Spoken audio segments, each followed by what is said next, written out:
Assalamualaikum sahabat semua, apa kabarnya? Pada kesempatan ini sahabat, kita akan mengulas tentang ciri komunikasi yang sehat antara pasangan suami dan istri. Komunikasi yang sehat adalah hal penting dalam suatu hubungan. Maka dari itu, kita perlu tahu ciri komunikasi yang sehat antara pasangan suami dan istri. Komunikasi merupakan pondasi dari sebuah hubungan. Dengan adanya komunikasi, maka kita bisa menyelesaikan masalah yang dihadapi serta mendorong satu sama lain untuk saling memahami. Komunikasi yang dibutuhkan bukanlah sekadar komunikasi biasa. Suami dan istri memerlukan komunikasi sehat agar dapat saling mengerti, memahami, dan mengayomi. Lantas, seperti apa komunikasi yang sehat tersebut? Mari kita simak penjelasan berikut ini. Komunikasi adalah penyampaian pesan yang dilakukan melalui bentuk verbal, bahasa tubuh, dan bentuk komunikasi non-verbal lainnya. Pada hubungan suami istri, komunikasi dibutuhkan untuk meminimalkan kesalahpahaman, menumbuhkan keintiman pada hubungan, hingga menyelesaikan konflik. Semua fungsi dan manfaat komunikasi pada hubungan ini hanya bisa tercapai apabila komunikasi yang dilakukan secara sehat. Yang pertama, aktif mendengarkan.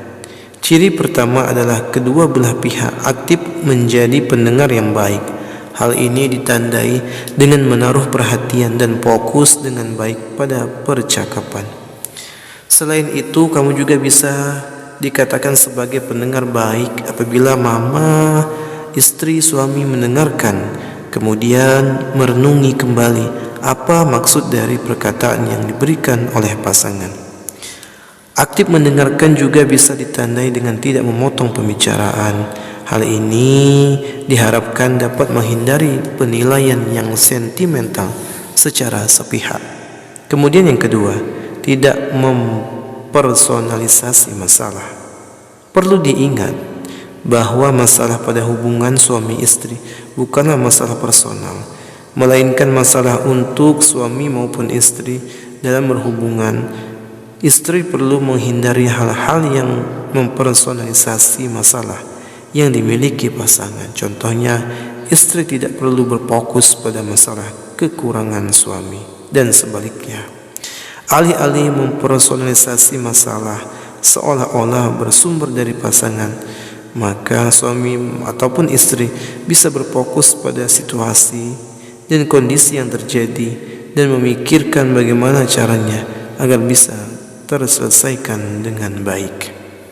Kemudian yang ketiga, menggunakan statement saya atau aku. Ciri komunikasi yang sehat antara suami istri adalah biasanya menggunakan pernyataan dengan kata saya. Hal ini bisa membantu istri dalam menyelesaikan konflik interpersonal.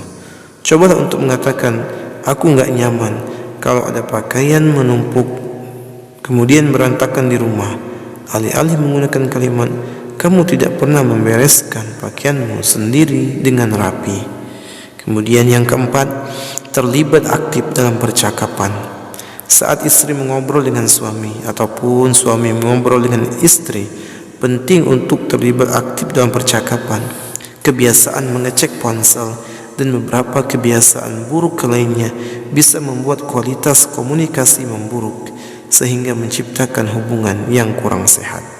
Oleh karena itu, komunikasi yang sehat memerlukan keterlibatan aktif agar pasangan bisa merasa dirinya ditemani saat berbicara. Kemudian yang kelima, adanya validasi perasaan. Komunikasi yang sehat selalu berbincang tentang penerimaan dan validasi perasaan pasangan.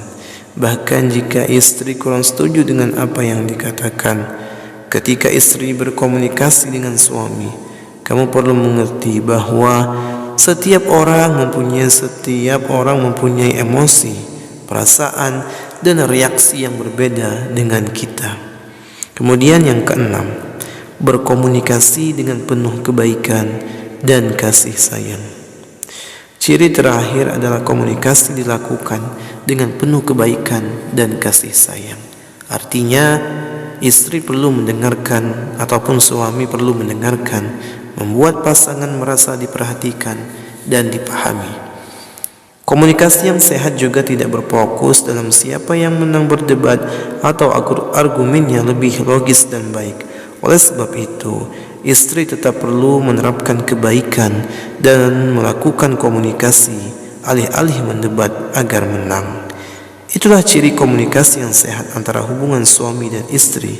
Intinya, komunikasi yang sehat melibatkan hal-hal berupa mendengarkan secara aktif, menghindari penilaian yang sentimental, menerapkan kebaikan dan kasih sayang. Itulah tadi sahabat, teman-teman, mudah-mudahan bermanfaat, mudah-mudahan kita bersama pasangan komunikasinya dapat baik. Itu